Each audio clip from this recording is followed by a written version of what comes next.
Some games are memorable because they're great. Some games are memorable because they're awful. And some games are memorable because the history behind them is so fascinating. Hong Kong 97 is a game that fits into two of these three categories. The game was made for the Super Famicom in Japan, but never saw its way to the rest of the world. It's been called one of the worst and most offensive games ever made. Originally released to little fanfare in 1995, Hong Kong 97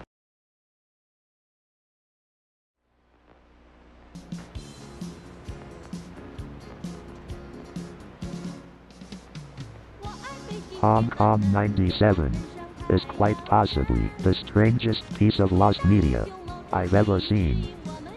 There was such a minimal amount of copies produced for this game when it released. Such a minuscule number was produced that none of them have been found in over 27 years. The developers Happy Soft never made another game, or even bought it before or after this relic of the gaming industry, forever clouding the company's name and mystery. Hong Kong 97 has no official release date, with stores outright refusing to sell the game. Most likely for its offensive contents, such as vulgar language, copyrighted images, offensive depictions of Chinese leaders, and erotic cults.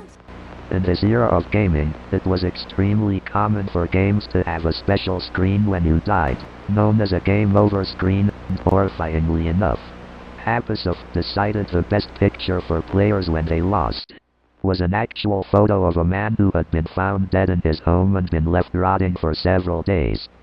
There is no official reasoning for why Happysoft would ever think such a photo was appropriate for their seemingly innocent but vulgar Space Invaders clone. Only theories at this point in time can explain the reason, with some being believed more than others. This was not added to scare you. This was not made up for suspense. If I have piqued your interest, I highly suggest you watch one of the multiple videos that have been made on this subject. The choice truly is yours.